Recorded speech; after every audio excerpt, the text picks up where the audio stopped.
and for more on the issues facing Amazon, we're going to welcome back Thomas Hayes, founder, chairman, managing member of Great Hill Capital.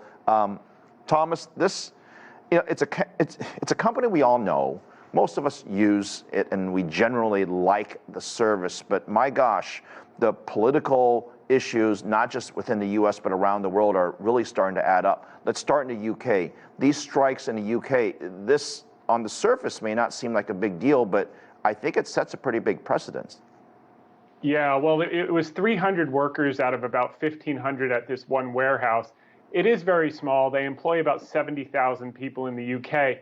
The reason it's really on the roadmap is, if you remember last year in Staten Island, New York, they did unionize one warehouse. However, it didn't really get much traction because the next few warehouses that they tried to unionize were unsuccessful. And I think you may see a similar situation. So as you mentioned, they're paying about 13.5 British pounds per hour. The union is requesting 15. I think they'll get there. In the US, they committed to $1 billion in pay increases over the next year, averaging about $19 an hour. So there's probably a little wiggle room in the UK. But from a striker standpoint, it's not the ideal situation to be too aggressive, because if you recall, Amazon overspent and overexpanded with warehouses globally. That's why the stock is down during COVID, because they had such fast growth. And they're actually shutting down some of that excess capacity. So you don't want to be in a warehouse that tries to unionize, because when they're kind of mapping out the ones that they want to shut down first to normalize their costs, they might point in that direction. Right. There has to be a balance, I suppose, in everything. Let's quickly talk about the U.S., because Amazon is cutting down some of the facilities here in the United States. In fact, they announced, I think it was 10 or 11,000 job cuts. And what we're hearing is that this could just be the very beginning in terms of not the word downsizing, but I guess right-sizing for the future. What are you hearing? Yeah, that's exactly it. You know, the hiring was so aggressive. Even the cuts that you've heard across the tech industry are a drop in the bucket relative to the aggressive hiring you saw in 2020, 2021, and 2022. So it's just normalizing this. If you look at the Amazon business, last quarter, AWS grew 27%, and that's really what everyone has their eyes on. After you saw Microsoft this morning, they beat on the cloud services, but the CFO came out and said it's decelerating a bit, it's going to decelerate a bit more. So that's what everyone's going to have their eyes on next week when Amazon reports. You mean basically AWS, the chief competitor to the Microsoft cloud? That's correct, yes. Right, AWS is the core. Yeah, so when you look at the sum of the parts here, the stock is off some 55%, Phil, off of its recent highs. It's trading at about $1 trillion market cap. If you do the sum of the parts with the Amazon Web Services alone, that cloud business is expected to do about $52 billion of EBITDA. You put a 20 multiple on that's worth $1 trillion alone.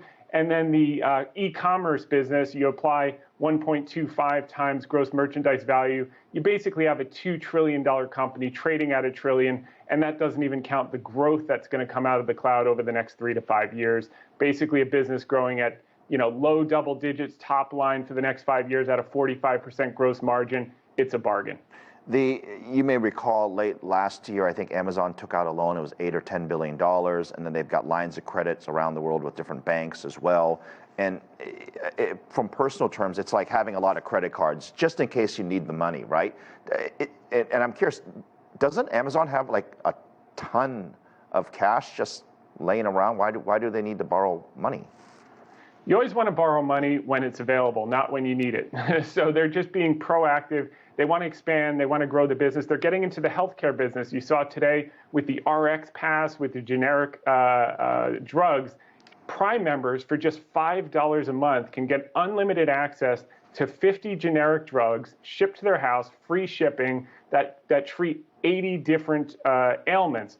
Why is this important? It's important because they want to eventually get into the pharmaceutical business, which is why they bought PillPack, et cetera. So once they get people accustomed to getting their drugs at home, free shipping with this RX Pass that was announced today, they're going to be really taking some share in the pharmacy business as we move forward in the out years. So they want to expand. They take these bets. Some of them work, some of them don't. But this could be a monster new business that no one's even accounting for in their models. This bet that they're making, I mean, $5 a month isn't very much, obviously, and I guess you're saying it's a loss leader to get people kind of addicted to the prescription plans. So I guess they're going to expand their reach. Is this a high margin business? I mean, when you compare it to like a CVS or a Walgreens or any other I don't view it as a high margin business. Maybe I'm wrong. Well, they're getting into all different types. If you recall, they bought, in July, they bought One Medical, which is for $3.9 billion, which is in the primary care business. So it's a holistic approach that they're going after. They have some teledoc services, et cetera. But if you consider the size of the pharmacy business, if you consider the size of the prescription business, globally, if they can control a portion of that, that could be a large new business. And certainly the generics are obviously low margin, which is why they're doing it. But as you get into some of the other name brand scripts, there's some profit margin there, and they can benefit. Let's talk the rest of the year. Everything that I'm hearing is that this is just the beginning of right sizing. The majority of Amazon businesses, with the exception of maybe just a small handful, don't make money. And everything's going to be scrutinized as to if it's not profitable or there's no immediate profitability in the horizon, they're going to reduce and cut costs. For example, flying drones, robots, coming to your house, all this great ideas, but very expensive and yet to bear fruit. What do you think Amazon needs to do? There's more layoffs needed or more time needed to analyze which ones they should keep or which ones they should invest in terms of projects? They'll do a combination. So number one, they're actually going to expand and invest more in the AWS business because that's where all the profits come from. So people that are on that side of the business, there'll be some hiring that happens there. Certainly in fulfillment in areas they'll be hiring.